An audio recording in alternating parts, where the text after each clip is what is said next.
नमस्कार, मैं हूं आलोक मेहता। एचएसआई में आपका स्वागत है।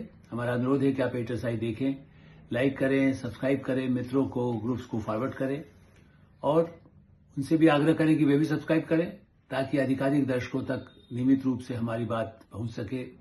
उनकी राय और आपकी राय कमेंट्स के रूप में हमको मिल सके। भारत में एयरलाइंस की लूट को लेकर के हंगामा है। इंडिगो एयरलाइंस, ऐसा लगता है जैसा कि 4 दिन से पूरे दिल्ली, मुंबई, हैदराबाद, बंगलोर, चेन्नई, जितने बड़े महानगर हैं या छोटे शहरों में भी उसका असर तो है ही। जहां भी हवाई जहाज जाते हैं, एक एयरलाइंस और उससे पूरा ही तहलका है। लेकिन सवाल यह है कि केवल जब बाढ़ आती है तब बाढ़ नियंत्रण की बात आए, जब एकदम प्रदूषण पीक पर पहुंच जाता है, जब एकदम 400, 500, 800 पहुंचने लगे, तब कहते प्रदूषण रोकना है। ऐसी ही स्थिति एयरलाइंस को लेकर के है।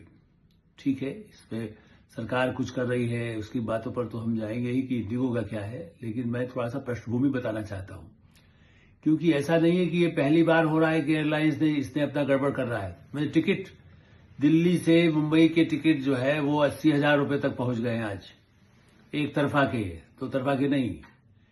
कलकत्ता जाइए 70,000 रुपए दीजिए, वापस आने के लिए 70,000 दे दीजिए। यदि 4 लोग होंगे तो पता चला 3 लाख रुपए दे दीजिए। जिनको जाना है, टिकट कैंसिल हो गए हैं, ठहरने का कुछ है नहीं, हाहाकार मचा है। अब उसके बाद सरकार ने कुछ कदम उठाए, एयरलाइंस को कुछ कहा है, लेकिन उस हाहाकार की तो खबरें आप 2 दिन से सुन रहे हैं, 3 दिन से सुन रहे होंगे। मैं इसीलिए इस बात को मैंने रेखांकित किया है और उसको उठाना चाहता हूं कि सरकारें देर से जागती है या एयरलाइंस जो उनको लगा है कि यही लूट का एक अच्छा तरीका है। याद करिए आप, कहां है विजय माल्या? आज भी अपोजिशन उस पर नहीं बोलता है ज्यादा। विजय माल्या कल बुलाओ उस पर बोलता है, लेकिन अभी जब हुआ, या जेट एयरलाइंस याद है आपको? आपको ये याद है किंगफिशर, विजय माल्या की किंगफिशर थी और बड़ा शानदार हवाई जहाज था। सहारा एयरलाइंस याद है आपको? कहीं दिखाई देता है किंगफिशर, सहारा, जेट? वो जेट छोड़ दीजिए जिस पर समझौते होते रहते, नया जेट खरीदने वाले हैं, लड़ाकू विमान। जेट का मतलब जेट एयरलाइंस। और मैं चूंकि वर्षों से, जब केवल सिर्फ एयर इंडिया होता था और इंडियन एयरलाइंस, ठीक है, एयर इंडिया के खिलाफ हम भी लिखते, पहले एक शुरुआत में तो अच्छा लिखते थे। जब उसका गड़बड़ होने लगा कि कैसे सरकारी उसमें लूट मार हो रही है पब्लिक सेक्टर में, तो उस पर भी लिखा। पहले टाटा का एक जमाने में था, जमशेद टाटा के समय, बाद में सरकार का, मैंने एक तरह से पब्लिक सेक्टर में था। यूनियन वाले, कम्युनिस्ट पार्टी वाले भी उसका समर्थन करते थे, तो उस पर भी नहीं। उसके बाद निजी क्षेत्र में जब खोलने की छूट हुई, उदारवादी आदरणीय मनमोहन सिंह राज वित्त मंत्री के रूप में कही है, उसके बाद उस समय तत्काल तो नहीं हुआ था, तो लेकिन धीरे धीरे शुरू हुआ। इसीलिए जो एयरलाइंस आई, तब भी जो लूट रही है, उसके बाद नई एयरलाइंस जब आती है तो उनके लिए नियंत्रण क्यों नहीं होता है? कहां गड़बड़ होती है? मैं शुरुआत इससे करूंगा। वैसे एक मंत्री थे, मैं नाम नहीं लूंगा, उस 2000 पहले की बात है, और वो 2 मंत्रालयों के मंत्री थे। एविएशन भी उनके पास था और वैसे कुछ समय सूचना प्रसारण मंत्रालय भी रहा था। इसलिए मैं कह सकता हूं, चूंकि एक बड़े प्रबंधक उनके पास गए थे, तो वहां जब पता चला, वो टेबल पर ही पूरा ब्रीफ केस में नोट लिया करते थे, रिश्वत। तो हवाई, फिर एक बहुत बड़े अधिकारी रहे, वो बाद में चुनाव आयुक्त भी बने, उनका भी नाम मैं नहीं लूंगा, तो कई लोग चुनाव आयुक्त बने हैं रह करके। वो कहते थे कि देखिए, जेट को कैसे घुसाने की क्या क्या कोशिश मंत्री जी कर रहे हैं, और जेट को मतलब नहीं, एयरलाइंस के लिए दूसरी सिंगापुर एयरलाइंस के साथ कैसे उसके साथ कुछ हो जाए, ऐसा कुछ भारत में कैसे घुसपैठ विदेशी एयरलाइंस की हो जाए, इस तरह के कई प्रपोजल्स को लेकर के। वो ईमानदार अफसर थे, इसीलिए वो आज भी हैं जीवित, लेकिन वो बने बाद में वो देश के चुनाव आयुक्त भी बने। आप अंदाज लगा सकते हैं तो लगा लेंगे, कभी कोई रहे होंगे उस मंत्रालय में। इसलिए मैं सबके नाम नहीं ले रहा हूं। हाँ, हवाई अड्डे जो डूब गई उनका तो नाम लेना आवश्यक है। विजय माल्या भागा हुआ है, किंगफिशर यहाँ पहले बियर उसकी होती है, लोग किंगफिशर तो बड़ी डिमांड है, कंपनी अभी भी चल रही है, लेकिन किंगफिशर के नाम से ही एयरलाइंस आई थी। और मैंने भी कई बार उसमें, चूंकि बहुत अच्छी शुरुआत की थी, नए प्लेन खरीदे गए थे, लीज पर लिए गए, उसके साथ में जब आप जाएं तो बड़ी खातिर भी एयरलाइंस में उन्होंने बड़ी अच्छी परिचारिकाएं, मतलब मैं तो उनके लिए सम्मान ही रखता हूं, रखना चाहिए सबको ही जो काम करती हैं। लेकिन बताते थे कैलेंडर बनवाने और कहाँ कहाँ जहाज पर घुमाने के लिए कई महिलाओं का जो है वो विजय माल्या नेताओं को, अधिकारियों को, विदेशी मेहमानों को पटाने के लिए का कोशिश करते थे। ऐसे भी बातें सामने तब भी आती थी। कैलेंडर की चर्चाएं तो सब देखते ही रहे हैं। किंगफिशर का कैलेंडर बड़ा मशहूर होता, बार्डलिंग पर ही करोड़ों रुपया खर्च कर देते थे। तो वो डूब गई, भूल गए लोग उसके हवाई जहाज क्या हुआ नहीं हुआ, कहाँ दिया कर्जा नहीं दिया। वो विजय माल्या लंदन में ऐश कर रहा है, वहां कहता है यहाँ भारत की जेल ऐसी नहीं है, ऐसा नहीं है, ये नहीं है, नीरव मोदी भागा हुआ, ऐसे ही वो भी भागा हुआ है। सहारा वो नहीं रहे दुनिया में, लेकिन सहारा एयरलाइंस उन्होंने शुरू की थी, वो भी बहुत अच्छी थी, बहुत सुविधाजनक था। लेकिन उनमें भी राजनीतिक नेताओं का बहुत सारी रुचि थी, और वो खुद तो उस एयरलाइंस नहीं थे, वो तो चिटफंड कंपनी चलाते थे। उसके अलग विवाद, मैं उस पर नहीं जा रहा हूं, लेकिन हाँ उस एयरलाइंस का इसलिए जिक्र कर रहा हूं क्यों हुआ। ऐसे ही जेट, वो तो अभी कुछ 2-4 साल पहले की बात है, जब उसके दिवाला घोषणा उसका करके जिन लोगों ने करोड़ों रुपए मतलब लगा, वो किसी ने 2 लाख लगाया था, मेरे परिवार के सदस्यों का 3 लाख का टिकट थे। उन्होंने कहा साहब अब तो एयरलाइंस बंद हो गई, वो चूंकि 3-3 महीने पहले बुक विदेश के लिए होते, जेट एयरलाइंस को तो आप विदेशों की छूट मिल गई थी। कहा गया नहीं, उन्होंने दूसरी कंपनी को दे दिया, तीसरी को दे दिया, कुछ किया, क्या किया, महीनों वर्षों हो गए, आज तक उसका कोई पैसा नहीं मिला। या लेना है तो 25 रुपए ले लीजिए, 2 लाख रुपया खर्च हुआ है, 25 रुपया ले लीजिए। आपको वो कंपनी जो डूब गई उसमें से जो हिस्सा बनता है वो आपका 25 रुपये बचता है, चूंकि इतने लोगों को बंटना है उसमें से, दिवालिया घोषित होने के बाद यदि जो उसमें पैसा कुछ बढ़ता है तो। इतनी एयरलाइंस डूब चुकी, उसकी वजह यही है कि भ्रष्ट मंत्रियों ने, उस समय के नेताओं ने, अधिकारियों ने कुछ तो उनको छूट दी, बैंकों ने उनको लोन दिया, वो पैसा लेकर के भाग गए।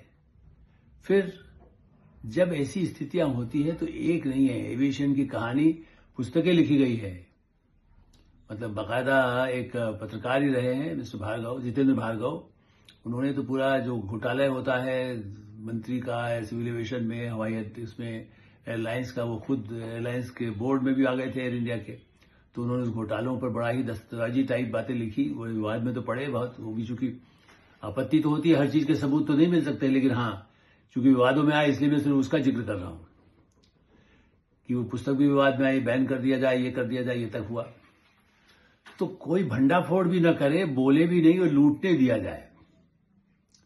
अब आइए देखिए ये क्यों हुआ, ये अभी भी क्या है। 2024 में नियम बनाया सिविल एविएशन ने, चूंकि आप जानते हैं दुर्घटनाएं हुई, अहमदाबाद में तो पूरा प्लेन ही वो हुआ, या वो तो खैर चलिए उड़ते ही कुछ दुर्घटना हुई थी तो उस पर नहीं, लेकिन ये कि भाई कुछ ऐसी घटनाएं सामने आई कि झपकी लग गई पायलट को, तो उनकी सेवा, उसके साथ में जो काम कर रहे हैं वो ठीक से यदि कुछ गड़बड़ हो जाए तो उसका क्या नुकसान होगा। तो एयरलाइंस ने, तो भारत सरकार का जो डीजीसीए है, मैंने एविएशन के लिए जो बाकायदा नियम कानून बनाता है भारतीय इस तरह के हवाई कंपनियों के लिए, उसने कुछ नियम बनाए और कहा कि इतना आराम तो उसको चाहिए ताकि उसे यदि लगातार वो प्लेन चलाता रहेगा या उसमें प्लेन में जा रहा होगा, चाहे वो को पायलट है या उनके साथ काम करने वाले कर्मचारी है, तो उनको इतना आराम मिलना चाहिए। क्योंकि आपके पास कर्मचारी कम है तो आप ज्यादा से ज्यादा ड्यूटी लगा देंगे, तो इससे बेहतर है। तो वो सुरक्षा की दृष्टि से बहुत अच्छा नियम था।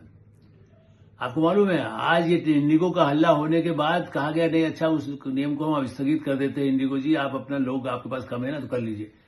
ये कोई रियायत है, ये कोई मेहरबानी है? मतलब फिर कोई प्लेन यदि गिरा दे जाकर के नींद में सोते हुए उठ करके आ जाएगा तो नियम तो मुझे अच्छा बनाया गया था।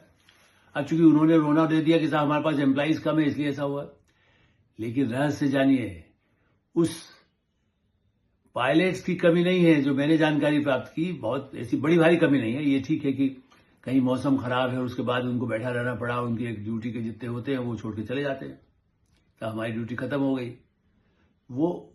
लेकिन फिर भी असली जो है उनके साथ जो अटेंडेंट्स होते हैं, जो उनका तनख्वाह का मामला है, पैसा कम कटौती, मुनाफा बढ़ाना है। एयर इंडिया भी वापस जब टाटा को दिया गया तो दुनिया में टाटा तो अब रहे नहीं, उनका तो अच्छा इंटेंशन था कि हमारे जमशेदजी टाटा ने शुरू किया था तो हम वापस सरकार का बिल्कुल बट्टा, पब्लिक सेक्टर से पूरा लूट मची हुई थी।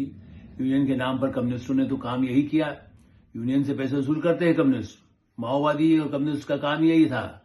भारत में यूनियन ने जो बर्बाद किया है, ज्यादातर यूनियनों ने, मैं नहीं कह सकता सभी लोग ऐसे हों, यूनियन के नेता कई ईमानदार भी रहे हों, लेकिन दूसरे यूनियन के नाम पर खास करके बंगाल तो आप देख ही रहे हैं बर्बादी के कगार पर उन्हीं काल में पहुंचा। ऐसी स्थिति में उस एयरलाइंस को उन्होंने ले लिया, लेकिन अब वहां भी मुनाफे के, चूंकि कोई विदेशी या सिंगापुर एयरलाइंस के साथ उनका अनुबंध है, वहां पर हुआ तो कुछ उसमें भी अव्यवस्था सामने आ रही है, कुछ उनकी टेक्निकल चली। अभी तो बीच में बोइंग की समस्या आई थी, तो उस पर कुछ अलग बात है कि टेक्निकल प्रॉब्लम है, उनको कैसे ठीक करना होगा, कहीं हवाई जहाज गड़बड़ न हो, खास करके जो दुर्घटनाएं हुई है। ऐसी स्थिति में कुछ तो जनहीन हो सकता है जो सही हो, लेकिन मैंने जैसा कहा कि 2024 में बना उसका संकट अब नवंबर दिसंबर में भारत में अभी कैसे पैदा हुआ। इसका मतलब है कि कुछ होता रहा, उसमें जो दूसरी जब ज्यादा कमियां हो गई, आपने मुनाफा बढ़ा लिया, और मुनाफा बढ़ा रहा है, दूसरी तरफ पूरा दिखाते तो नहीं है कि भाई हमें इतना, फिर भी कहते हैं खर्चा हमारा इतने 80,000 करोड़ का है और आमदनी हमारी 72,000 की और 1,000 करोड़ का घाटा है। इस तरह की कुछ आंकड़े बताते हैं। और लेकिन जब 100 करोड़ रुपया राजनीतिक चंदा दे देते हैं पार्टियों को, बॉन्ड में ही इसी इंडिगो एयरलाइंस ने, मैंने आज चेक किया तो पता चला कि उन्होंने 100 में से 20% या 15% जो है रूलिंग पार्टी बीजेपी को मिला होगा, क्योंकि बॉन्ड का तो डिक्लेयर बाद में सामने आ गया था सुप्रीम कोर्ट की वजह से।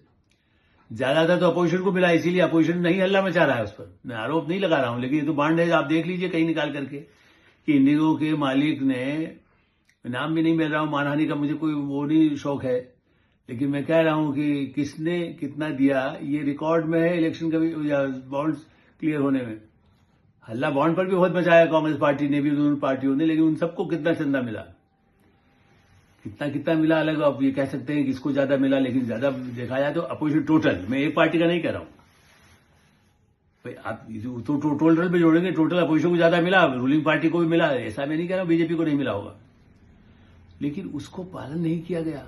यूं आप कह रहे हैं मुनाफा हो रहा है, घाटा हो रहा है, ठीक है, 100-200 करोड़ रुपया उतना नहीं होता, चलिए आप तो बड़ा चुनाव की प्रक्रिया में फायदा दे रहे हैं, लेकिन उन नियम का पालन जो नहीं हो रहा था उसके लिए तो कोई कार्रवाई नहीं की गई। बार बार यही तो एविएशन के जो नियम है उनका कैसे उल्लंघन होता है, कहीं भाई पुर्जे भी खराब है तो उसको मेंटेनेंस के लिए नहीं है। इससे बड़ा दिल्ली या कई ऐसे शहरों में जब सर्दी के दिनों में बाकायदा हवाई जहाज उतरने की दिक्कत आती है, क्योंकि कोहरा हो जाता है, बहुत घना कोहरा। नहीं है, मैंने जो नॉर्थ ईस्ट में भी हो सकता है, हिमाचल प्रदेश में भी होता है। तो वर्षों से मैं चूंकि कई बार अखबारों में लिखता रहा, कमेंट्स करता रहा, हर बार ये संकट आता है कि साहब पायलट ट्रेंड उस तरह के नहीं है हमारे, क्योंकि उसमें क्या होता है, पायलट ट्रेंड करने के लिए 1 करोड़ रुपए जो नई, पहले हम लोग ये लिखते हैं कि साहब इनके पास उस तरह के सिस्टम नहीं है हवाई अड्डों पर जिससे हवाई उतारने के लिए उनको संकेत मिल सके। कंप्यूटराइज सिस्टम बहुत सारा है, आप देखिए रशिया में, चाइना में इससे ज्यादा कोहरा होता है, सर्दी कितनी होती है, अंधेरा रहता है, वहां 4 बजे बाद अंधेरा हो जाता है यूरोप में, लेकिन वहां उतरते हैं, जर्मनी में उतरते हैं, जापान में उतरते हैं, भारत में क्यों नहीं उतरते? इसलिए कि वहां के पायलट ट्रेंड होते हैं, इसीलिए वहां के पायलट, इंटरनेशनल एयरलाइंस जब दिल्ली भी उतरती है कोहरे में उसको दिक्कत नहीं है, वो कंप्यूटर सिस्टम बताया था, कहा बहुत ज्यादा ऐसा घना हो कि बिल्कुल ही नीचे दिखाई दे तो फिर भी उनको थोड़ा कहीं दूसरी जगह जाना पड़ता है, अन्यथा। लेकिन भारत के उनको ट्रेन करने के लिए, चूंकि मैंने बात किया जो पायलट की ट्रेनिंग जाते हैं वो लोग भी कहते हैं कि साहब 1 करोड़ रुपए हमको वैसे नौकरी मिल जाएगी, लेकिन 1 करोड़ ट्रेनिंग के लिए खर्चा नहीं करती एयरलाइंस। आपने किसी को नौकरी पर रखा है, उसको मिनिमम ट्रेन नहीं करेंगे। आप कह देंगे भाई हमने तो बैंक खोला है, बैंक में हमने हिसाब करने वाला नहीं रखा जिसको कंप्यूटर चलाना आता है। ये तो वैसी स्थिति है, ये ठीक है, और सब चलाना आता है उनको, लेकिन कोहरे में कैसे उतरे उसकी जो स्पेशल टेक्नोलॉजी है वो नहीं ट्रेन करेंगे, पर्याप्त पायलट्स नहीं रखेंगे। क्योंकि खर्चा का जो नए जो सीईओ आए हैं इंडिगो के, एयर इंडिया के, जो या उस तरह के जो बड़े अधिकारी है जो उनके बोर्ड है, भाई मुनाफा होना चाहिए, स्टाफ कम हो, कंप्यूटराइज सिस्टम आ गया है, लोग अपने आप ले लेंगे, अपने आप पानी ले लेंगे, अपने आप ये कर लेंगे, रोबोट चल लेगा। भाई आप जब सुविधाएं नहीं है, भारत जैसे देश में, विशाल देश में, जहां खुद प्रधानमंत्री नरेंद्र मोदी और उससे पहले की सरकारें कहते थे हमारा जो बिल्कुल चप्पल पहनने वाला है वो भी उसमें यात्रा कर सके। प्रणब मुखर्जी तो एक बार सामान्य यात्री के रूप में गए थे और कहा भी गया था कि भाई भारत में ऐसी स्थिति होना चाहिए। तो ये सही है, बहुत सारी चप्पल पहनने वाले हवाई जहाज में चलने लगे। नॉर्थ ईस्ट में जाते हैं कई काम करने वाले लोग, दिल्ली, मुंबई, बंगलोर, कहीं से वो हवाई जहाज से जा रहे हैं एक समय में। और पहले तो एयर इंडिया उसमें कंसेशन देता था खास पूर्वोत्तर के लिए, आजकल वो कम हो गया चूंकि प्राइवेट चला गया। पब्लिक सेक्टर में ये भी एक एडवांटेज था उन क्षेत्रों में, और चूंकि हवाई सेवाएं बहुत कम थी।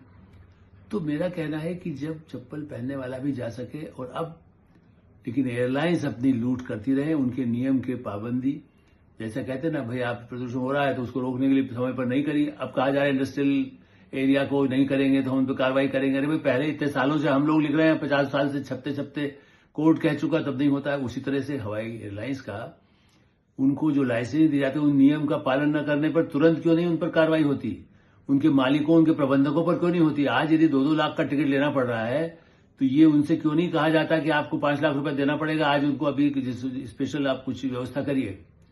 अब कह दिया गया वो भी पूरे 2 दिन 3 दिन आकार मन से बात कहा गया अच्छा उनको रिफ्रेशमेंट दे दीजिए, ठहरने का कुछ करना पड़ेगा या नियम करेगा, फिर लोग अपना चले जाते हैं कैंसिल किए बिना। टिकट बुक हो रहे हैं 4 दिन में, ऐसा भी नहीं हो टिकट बंद हो गए, बोर्डिंग कार्ड तक इशू कर दिया, हवाई जहाज में नहीं जा सके। तो ऐसी अराजकता पैदा करने के लिए पूरे सिस्टम में पुनर्विचार की जरूरत है। प्राइवेट एयरलाइंस को देने के बाद वो धोखा देकर के भाग जाए, एडवांस तो होता ही है। देखिए जिनको पहले से प्रोग्राम बनाना है नेशनल या इंटरनेशनल लेवल पर, शादी ब्याह है, उन्होंने कहा 30 टिकट बुक किए, पता चला 30 टिकट जो है वो आपका दिवाला निकल गया है, या उस समय आपने कह दिया नहीं पहले तो आपने 5,000 का टिकट लिया था, अब तो 70,000 में दूसरा टिकट लेके कहीं जाना पड़ेगा किसी और लाइन से। क्या करेंगे? पूरे के पूरे ऐसे ग्रुप जाते हैं, परिवार जाते हैं, स्टूडेंट्स जाते हैं, बड़े पैमाने पर देश विदेश में जाते हैं, उन सबके लिए कितनी महंगी हो रहा है। ऐसी स्थिति में इस लूट के बारे में भी सोचा जाना चाहिए, भ्रष्टाचार के बारे में सोचा जाना चाहिए। एविएशन बड़े जो धंधे हैं जैसे रक्षा घोटाले हुए, ऐसे ही भारत में वर्षों से जो होता रहा है उसमें नीचे के अधिकारी, तकनीकी अधिकारी, राजनेता तो खुद फैसला नहीं कर सकते, लेकिन इसमें जो कमेटीज हैं उन सब पर भी एक कड़े नियंत्रण की कैसे आवश्यकता हो, कैसे निगरानी हो, जांच हो, और वो जो मालिक ले लेकर के भागे हैं उनसे कैसे वसूल करके पैसा लिया जाए। वो जेल में हो तो कहेंगे साहब नहीं जेल में रखो, लेकिन हमें खाने को अच्छा मिले, बढ़िया शानदार 5 स्टार जेल हो जाए। अब वो 5 स्टार में रहना चाहते हैं जेल में भी, जो भागे हुए हैं या यहाँ पर भी होते हैं बीमार पड़ के जमा करते हैं। इन सब का इलाज तो यही है कि कड़ा से कड़ा उनसे वसूली हो और दुर्घटना होने से पहले, लूट होने से पहले ही लोगों को संरक्षण दिया जाए। एटरसाई में ही विराम देते हैं। आप एटरसाई देखते रहें, लाइक करें, सब्सक्राइब करें, मित्रों को ग्रुप्स को फॉरवर्ड करें और आपकी कोई राय हो तो अवश्य बताएं। धन्यवाद, नमस्कार।